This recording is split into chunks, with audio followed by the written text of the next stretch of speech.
இன்னைக்கு நம்ம found footage டைப்ல இருக்கக்கூடிய ஒரு படத்தோட கதைய தான் பார்க்க போறோம். படத்தோட பேரு விஹெச்எஸ்.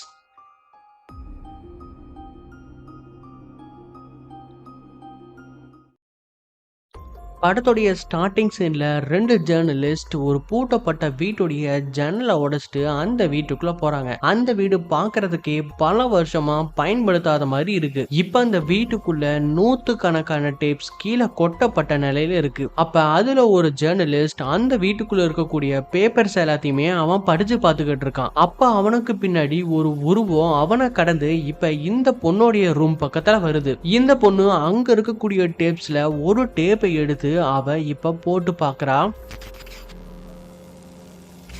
இப்போ ஒருத்தன் ஹாஸ்பிட்டல்ல மயக்க நிலைமையில இருந்து எந்திரிச்சு பாக்குறான். இவனுக்கு என்ன ஆச்சுன்னா, இவனுக்கு ஒரு கார் ஆக்சிடென்ட்ல அவனுடைய ஒரு கண் போயிருக்கும். இப்ப அந்த ஒரு கண்ணுக்கு பதிலா இறந்து போன இன்னொருத்தனோட கண் எடுத்து இவனுக்கு அதை வச்சிருக்காங்க. இந்த விவரத்தை எல்லாம் அங்க அவனுக்கு ட்ரீட்மெண்ட் அந்த டாக்டர் கிட்ட கேட்டுட்டு இப்ப அவன் அங்க இருந்து வெளியே போகிறான். அப்ப அங்க வந்த ஒரு பொண்ணு இவனை அப்படியே வித்தியாசமா பாத்துக்கிட்டு இருக்கா. இவன் அதை பெருசா கண்டுக்காம அப்படியே அங்கிருந்து வந்து இப்ப அவனுடைய வீட்டுக்கு வரான். பகல் ஃபுல்லாவே அவன் கேம்ஸ் விளையாடி அவனோட நேரம் போயிருது. இதுக்கப்புறமா நைட் அவன் தூங்குறதுக்காக பெட்ரூம் போறான். அப்ப அவனுடைய பெட்ல யாரோ ஒருத்தங்க பெட்ஷீட்டை போத்தி படுத்துக்கிட்டு இருக்காங்க. இவன் அதை பார்த்ததும் யார் படுத்துட்டு இருக்கீங்க அப்படின்னு அவன் கேட்கிறான். ஆனா எந்த ஒரு பதிலும் வராதனால இப்ப அவன் அந்த பெட்ஷீட்டை ஓபன் பண்ணி பார்க்கல. அந்த இடத்துல யாருமே இல்ல.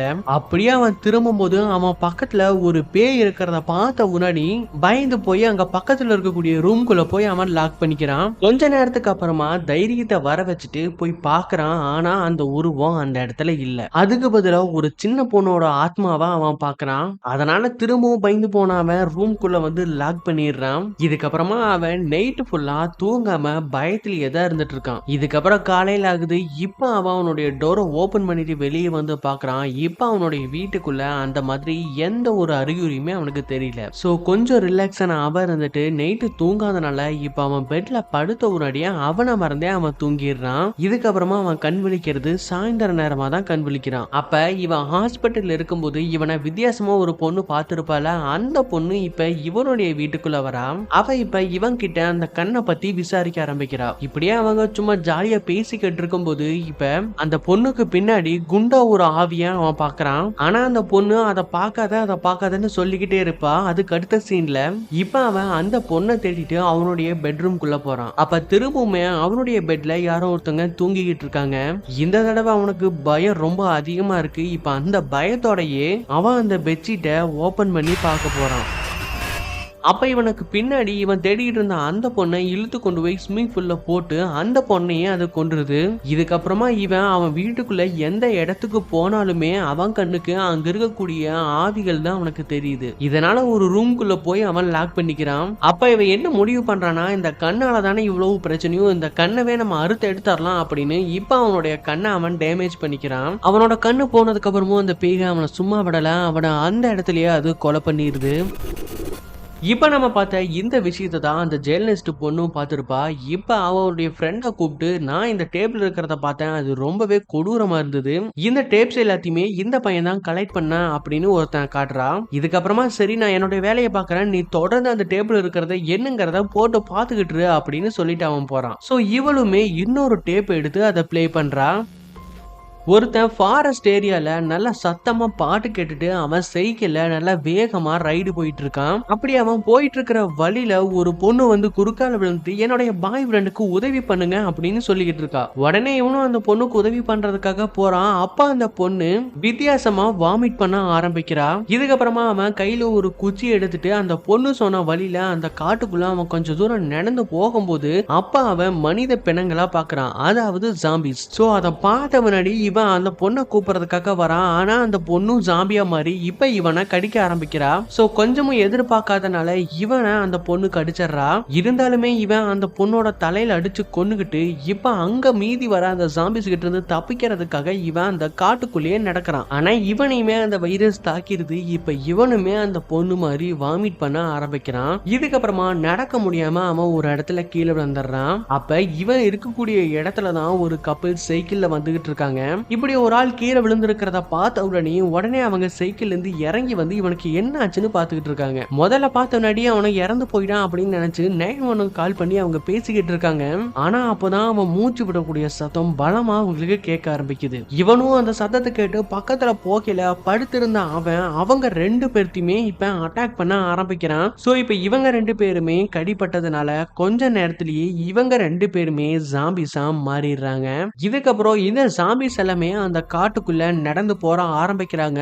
அப்ப பக்கத்துல பர்த்டே பார்ட்டி நடந்துட்டு இருக்கும். அந்த இடத்துக்குள்ள பூந்த இந்த ஜாம்பிஸ் எல்லாமே அங்க இருக்கிறவங்க எல்லாத்தையுமே கடிக்க ஆரம்பிக்குது. அப்ப அந்த கூட்டத்திலேயே சில பேர் அந்த ஜாம்பிஸ அட்டாக் பண்ணுவாங்க. அப்படி இருந்தாலுமே அந்த ஜாம்பிஸ் அவங்கள கொன்றுது. அப்ப அந்த கூட்டத்திலேயே தன்னோட 3 பொண்ணுங்களையும் காப்பாற்றணும் அப்படின்னு அவங்க அப்பா அந்த 3 பொண்ணுங்களையுமே கார் பக்கத்துல கூட்டிட்டு போவாரு. அப்ப பின்னாடியே அந்த ஜாம்பிஸ் துரத்திட்டு வரும். பட் ஜஸ்ட் மிஸ்ல அந்த 3 பொண்ணுங்குமே அந்த காருக்குள்ள ஏறிடுறாங்க. இவருமே அந்த ஜாம்பிஸ் கிட்ட கடிபடாம ஜஸ்ட் மிஸ்ல இவருமே அந்த காருக்குள்ள போய் ஏறி உட்கார்ந்துடுறாங்க. இதுக்கப்புறம் அந்த ஒரு ஃபேமிலி மட்டும் அந்த கார்ல இருந்து தப்பிச்சிடுறாங்க. இப்ப இந்த பர்த்டே பார்ட்டிக்கு வந்தவங்க அத்தனை பேருமே இந்த ஜாம்பியினால இறந்து போயிடுறாங்க. இப்ப இந்த டேபிள் இருக்கிற அந்த வீடியோவை பார்த்த உடனே அவளுக்கு அவளுடைய மூக்குல இருந்து பிளட் வந்துகிட்டு இருக்கு. இருந்தாலுமே அவ அந்த வேலையை செஞ்சுதான் ஆகணும். அதனால அவ இன்னொரு டேப் எடுத்து போட போதுதான் அவ அந்த ரூம்குள்ள இந்த பொண்ணை மனுஷங்கிற பேர்ல எவனோ ஒருத்தன் பக்கத்துல இருந்து பாத்துக்கிட்டு இருக்கிறான். இந்த கதையில இந்தோனேஷியால மர்மமான சடங்கு நடக்கக்கூடிய இடத்துக்கு ஒரு டீம் போறாங்க. அந்த இடத்துக்கு போனதுமே அந்த இடம் பாக்குறதுக்கே ரொம்ப விசித்திரமா இருக்கும். இப்ப அவங்க கேமராவை எடுத்துட்டு உள்ள போகையில எல்லாத்தையுமே ஷூட் பண்ணிக்கிட்டே தான் போய்கிட்டு இருக்காங்க. அப்ப அங்க கிளாஸ் ரூம்ல டீச்சர் கிளாஸ் எடுத்துட்டு இருக்கிற மாதிரி எல்லாம் இருக்கும். ஆனா உண்மையை சொல்லணும்னா அந்த இடம் பாக்குறதுக்கு ஏதோ ஒரு மென்டல் ஹாஸ்பிட்டலுக்குள்ள போற மாதிரி தான் செட்டப் இருக்கும். இப்ப இங்க இருக்கக்கூடியவங்க எல்லாருமே அப்பான்னு சொல்லி கூப்பிடுறது யாரனா இங்க இருக்கிற இவனை தான். இப்ப இவர்கிட்ட இன்டர்வியூ எடுக்கிறதுக்காக மைக் எல்லாம் அவங்க செட் பண்ணிக்கிட்டு இப்ப கேமரா ஆங்கிள் எல்லாம் அவங்க செட்டப் பண்ணிக்கிட்டு இருக்காங்க. அப்ப இன்டர்வியூ எடுக்கிறதுக்கு முன்னாடி இந்த இன்டர்வியூடைய கேர்ள் ஃப்ரெண்டுக்கு வாமிட் வர மாதிரி இருக்கும். அதனால அவ ரெஸ்ட் ரூமுக்கு போயிருவா. அப்ப இந்த இன்டர்வியூடைய அசிஸ்டன்ட் அவளுக்கு என்ன ஆச்சு அப்படின்னு பார்த்துட்டு வரேன்ட்டு இவனுமே போறான். இப்ப அந்த பொண்ணு வாமிட் எடுக்கிறதுக்கு பதிலா இப்ப அந்த இடத்துல இருக்கக்கூடிய கிளாஸ் ரூமுக்குள்ள போறா. அங்க இருக்கக்கூடிய ஸ்டூடெண்ட்ஸ் எல்லாமே டிராயிங் பண்ணிட்டு இருக்காங்க. அதை இவ பார்த்துக்கிட்டு இருக்கும்போது அந்த இடத்துல இருக்கக்கூடிய லேடிஸ் எல்லாமே இவளை ஏதோ ஒண்ணு பண்ற மாதிரி இவகிட்ட நெருங்கி வந்துகிட்டே இருக்காங்க. இவ பயந்து போன நிலைமை நின்றுட்டு இருப்பா. சரியா அந்த இன்டர்வியூட அசிஸ்டன்ட் வந்து இவளை கூட்டிட்டு போயிடுறான். இதுக்கப்புறமா இவங்க 2 பேரும் ஒரு விஷயத்த பத்தி பேசிட்டு இருக்காங்க. ஆக்சுவலா இவங்க 2 பேருமே முன்னாடி லவ் பண்ணிக்கிட்டு இருந்திருக்காங்க. அது மட்டும் இல்லாம இந்த பொண்ணு பிரெக்னண்டா வேற இருக்கா. அதுக்கு அப்பாவும் இவன் தான். ஆனா இந்த விஷயத்தை இவங்க அந்த இன்டர்வியூ லீடர் கிட்ட இருந்து மறைச்சிட்டாங்க. அதை பத்தி இவங்க 2 பேருமே விவாதம் பண்ணி அதுல 2 பேருக்கு சண்டையாயி இப்ப 2 பேருமே தனித்தனியா பிரிஞ்சு போறாங்க. இப்ப இங்க அப்பான்னு அழைக்கப்படுறான். அவங்க கிட்ட இன்டர்வியூ நடந்துட்டு இருக்கு. இப்ப இந்த இன்டர்வியூர் கேக்குறான், உங்களை ஏன் இங்க இருக்கிறவங்க எல்லாருமே அப்பான்னு சொல்லி கூப்பிடுறாங்க அப்படின்னு. இவன் அதுக்கு என்னென்னமோ சொல்லிக்கிட்டு இருப்பான். அது கூட முக்கியமா அவன் என்ன சொல்லிக்கிட்டு இருக்கானா, நான் அந்த கேட்டை ஓபன் பண்ண போறேன், அதாவது நரக வாசல ஓபன் பண்ண போறேன் அப்படிங்கறத பேசிக்கிட்டு இருக்கான். ஆனா அப்பன்னு பார்த்து கேமராமேன் வந்து பேட்டரி முடிஞ்சு போச்சு, போய் பேட்டரி கார்ல இருந்து எடுத்துட்டு வாங்க அப்படின்னு சொல்றான். இவனும் அவர்கிட்ட சொல்லிக்கிட்டு கார்ல இருக்கிற பேட்டரி எடுக்கிறதுக்காக போறான். அப்ப இந்த ஆள்கிட்ட அந்த கேமராமேன் தான் உட்கார்ந்துட்டு இருப்பான். அப்ப அந்த கேமரா பேர் அந்த ஆள்கிட்ட கேக்குறான், எப்ப அந்த சடங்கை ஆரம்பிப்பீங்க அப்படின்னு. உடனே அவர் வந்துட்டு இப்பதான் ஆரம்பிக்க போறோம் அப்படின்னு மைக்ல அங்க இருக்கக்கூடியவங்க எல்லாத்துக்குமே ஒரு அனௌன்ஸ்மெண்ட்டை கொடுக்கறான். நம்ம பல வருஷங்களை எதிர்பார்த்து இருந்த நேரம் இப்ப வந்துருச்சு. அதனால உங்க ஆத்மாக்களை நரக வாசலை திறக்கிறதுக்காக அர்ப்பணிங்க அப்படின்னு அவன் பேசிக்கிட்டு இருக்கான். இன்னொரு பக்கம் அந்த இன்டர்வியூட அசிஸ்டன்ட் ஒரு இடத்த கண்டுபிடிக்கிறான். அங்க போய் அவன் பாக்கல அங்க ஒரு லேடிய பிரசவம் பார்த்த நிலையில அவளை கொலை பண்ணி இருக்காங்க. இத பார்த்த முன்னாடி இவன் இங்கிருந்து பயந்து தெரிச்சு ஓட ஆரம்பிக்கிறான். இந்த பக்கம் அவன் அனௌன்ஸ்மெண்ட் பண்ணி முடிச்சதுக்கு அப்புறம் கேமராமேனையே அவன் கொலை செஞ்சிடறான். இதுக்கப்புறம் அந்த இன்டர்வியூடைய கேர்ள் ஃப்ரெண்டையும் கடத்திடுறாங்க. இப்ப தெரிச்சு ஓடிக்கிட்டு இருக்கான்ல, அவன் போற இடத்துல எல்லாருமே இறந்து போயிருக்காங்க. இதை எல்லாமே பேட்டரி எடுக்க போனா அவனுக்கு கேக்குது. ஏன்னா எல்லாத்துக்கிட்டையுமே மைக் இருக்கு. அந்த சத்தத்தை கேட்ட முன்னாடி இவன் இப்ப உள்ள ஓடி வரான். வந்து பாக்கல ஒரு 10-15 பேர் தலையில துப்பாக்கி வச்சுட்டு ஒரே நேரத்துல எல்லாருமே சுட்டுட்டு சாகுறாங்க. அதுல ஒரு இன்னொருத்தன் இவனை கொல்றதுக்காக வரான். அதனால இவன் அவனை கொன்னுட்டு கொஞ்ச தூரம் முன்னாடி போன உடனேயே இன்னும் 3 பேர் வந்து இவனை பிடிச்சிடுறாங்க. இப்ப அந்த இடத்துக்கு இவனுடைய அசிஸ்டன்ட் வந்து பாக்கல அவனுடைய லீடரை சுடுறதுக்கு தயாரா இருக்காங்க. இவன் எவ்வளவு கெஞ்சி பார்ப்பான், ஆனா அவங்க முடியாதுன்ட்டு அவன் கண்ணு முன்னாடியே சுட்டு கொண்டுறாங்க. இதுக்கப்புறமா சுட்டவனே தன்னை தானே சுட்டுக்கிட்டு இறந்து போயிடுறான். இதை பார்த்து இவனுக்கு ஒண்ணுமே புரியல.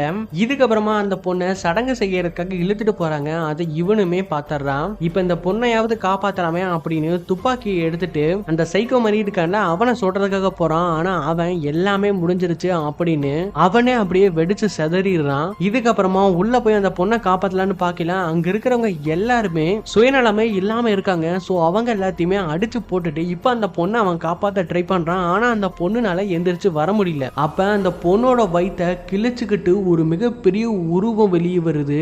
அதை பார்த்து பயந்து போன இவன் அப்படியே தெரிச்சு ஓட ஆரம்பிக்கிறான். இப்ப அவன் போற வழியில் இருக்கவங்க எல்லாருமே ஏதோ பேய் பிடிச்ச மாதிரி இவனை அட்டாக் பண்ணிக்கிட்டு இருக்காங்க. அப்ப இவனுக்கு பின்னாடி அந்த அரக்க மாதிரி இருக்கவன் இவனை பின்தொடர்ந்து வந்துகிட்டு இருக்கான். இவனும் அதுகிட்ட இருந்து எப்படியாவது தப்பிச்சு ஆகணும் அப்படின்னு அவன் கண்ணில் படுறவங்க எல்லாத்தையுமே அடிச்சு கொண்டுட்டு கடைசியா அந்த இடத்த விட்டு அவன் வெளியே வந்துடுறான். இப்ப நின்றுட்டு இருக்கிற அவனுடைய காரை எடுத்துட்டு இப்ப எவ்வளவு முடியுமோ அவ்வளவு வேகத்துல அவன் போய்கிட்டு இருக்கான். பின்னாடி அந்த மிருகம் அப்படியே கத்திக்கிட்டே இவனை ஃபாலோ பண்ணி வந்துகிட்டு இருக்கு. ஆனா இவனால அந்த மிருகத்திலிருந்து தப்பிக்க முடியல. அது அந்த வண்டியவே ஆக்சிடென்ட் பண்ணி விட்டுருது. இதுக்கப்புறமா பாதி உயிரோட அப்படியே வெளியே வரும்போது அந்த மிருகம் இவனை பார்த்துட்டு அப்பான்னு சொல்லி கூப்பிடுது. இப்ப இந்த வீடியோவை பார்த்தா அந்த பொண்ணே செத்து போயிடுறா. அப்ப இவ கூட அவ வந்து பாக்கல இவ இறந்து போயிருக்கிறத பார்த்துட்டு ரொம்பவே டிப்ரெஸ் ஆகுறான். அப்ப அந்த பொண்ணு சாகிறதுக்கு முன்னாடி ஒரு டேப்ல இதை பாரு அப்படின்னு எழுதி வச்சுட்டு செத்துருக்கா. அதனால இப்ப அந்த டேப்பை எடுத்து இவன் இப்ப பிளே பண்ணி பாக்குறான். அந்த டேப்ல என்ன இருக்குன்னா ஒரு ஃபேமிலியில் இருக்கக்கூடிய அப்பா அம்மா ஒரு விஷயத்துக்காக வெளியே போறாங்க. அப்ப வீட்டுல இருக்கக்கூடிய இவங்க எல்லாருமே தன்னுடைய ஃப்ரெண்ட்ஸ் எல்லாத்தையுமே இன்வைட் பண்ணி இப்ப இவங்களுடைய வீட்டுக்கு கூட்டிட்டு வராங்க. சோ எல்லாருமே நைட் என்ஜாய் பண்ணிட்டு இருக்கிற அந்த நேரத்துல அதாவது நடு ராத்திரியில ஏலியன்ஸோட ஆக்டிவிட்டிஸ் அவங்களுக்கு தெரிய வருது. அதுவும் அந்த ஏலியன்ஸ் இவங்க வீட்டு பக்கத்துல இவங்க வீட்டை சுத்தியுமே நடமாடிட்டு இருக்கு. இதை இவங்க கண்ணால பார்த்தனால பயந்து போய் 911 கால் பண்ணி அவங்க பேசிக்கிட்டு இருக்கிற அந்த நேரத்துல வீட்டுக்குள்ள புகுந்த அந்த ஏலியன்ஸ் அங்க இருக்கக்கூடிய குட்டி குழந்தைகளை எல்லாத்தையுமே அது கடத்தி தூக்கிட்டு போயிருது. ஆனா இதுல இருந்து 3 பேர் மட்டும் தப்பிச்சிருப்பாங்க. இப்ப அந்த ஏலியன்ஸ் கிட்ட இருந்து தப்பிக்கிறதுக்காக அவங்க வீட்டை விட்டு வெளியே ஒவ்வொரு இடமா அவங்க போய்கிட்டு இருப்பாங்க. ஆனா அந்த ஏலியன்ஸ் இவங்க 3 பேர்த்தையும் சும்மா விடாம இவங்க 3 பேர்த்தையுமே அது ஃபாலோ பண்ணிட்டு இருக்கும். இவங்களும் அந்த ஏலியனுக்கு பயந்து போய் ஒரு இடத்துல பதுங்கி உட்கார்ந்துகிட்டு இருப்பாங்க.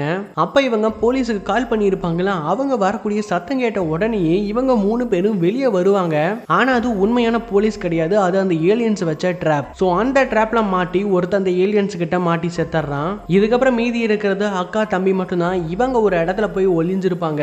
ஆனா அந்த இடத்துக்குள்ளயுமே எலின் வந்துடும். அப்ப அவனுடைய தம்பி மட்டும் மேல டாப்புக்கு போக சொல்லி அனுப்பிச்சு வச்சுட்டு இவன் அந்த ஏலியன் கிட்ட மாட்டிப்பா. ஆனா அப்படி இருந்தாலும் கூட அவனுடைய தம்பியை அந்த ஏலியன்ஸ் பிடிச்சிருது.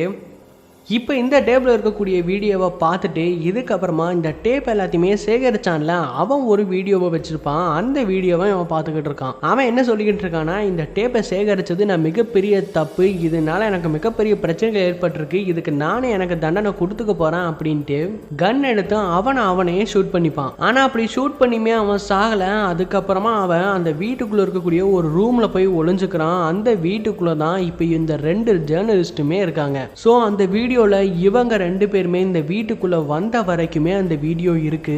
அப்பன்னு பார்த்து இறந்து போயிட்டேன்னு நினைச்சிட்டு இருந்தான். அவன் எந்திரிச்சு இப்ப இவனை அட்டாக் பண்ண ஆரம்பிக்கிறா. இப்ப அவளை அடிச்சு போட்டுட்டு இப்ப அவன் போய் ஒரு ரூம்குள்ள போய் உட்கார்ந்துக்கிறான். ஸோ பின்னாடியே அந்த பொண்ணு இவனை கொல்றதுக்காக ஃபாலோ பண்ணி வந்துகிட்டு இருக்கு. இவன் அந்த ரூமுக்குள்ள உட்காந்துட்டு இருப்பான். அவனை கிராஷ் பண்ணி தான் அவன் போயிருப்பான். ஸோ இப்போ திரும்ப வர்றதுக்குள்ளேயே அவளை கொல்லணும் அப்படிங்கிறதுனால கன்னை அப்படியே ரெடியாக வச்சுக்கிட்டு இருப்பான்.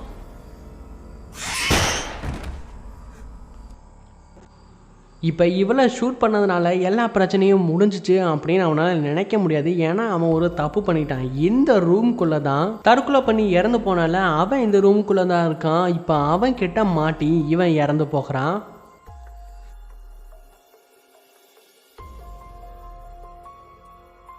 ஸோ இந்த படம் எப்படிங்கிறத மறக்காம கமெண்ட் பண்ணிருங்க. இந்த படம் வெறும் 1.5 நிமிஷம் தான். ஆனால் இந்த படத்தை நான் பார்க்கறதுக்கு 3 நாள் டைம் எடுத்துக்கிட்டேன். ஏன்னா ஒவ்வொரு டேபிள் இருக்க ஸ்டோரி பார்த்து முடிக்கிறதுக்குள்ளேயே எனக்கு இங்கே பயங்கரமாக டிஸ்டர்ப் ஆயிடுச்சு. எப்படியோ அந்த படத்தை நான் முழுசாக பார்த்து முடிச்சுட்டு இப்போ அதை கடைசியாக ரிவ்யூ பண்ணி உங்களுக்கு கொடுத்துட்டேன். ஸோ நீங்கள் பார்த்துட்டு இந்த படம் எப்படி இருக்குங்கிறத மறக்காம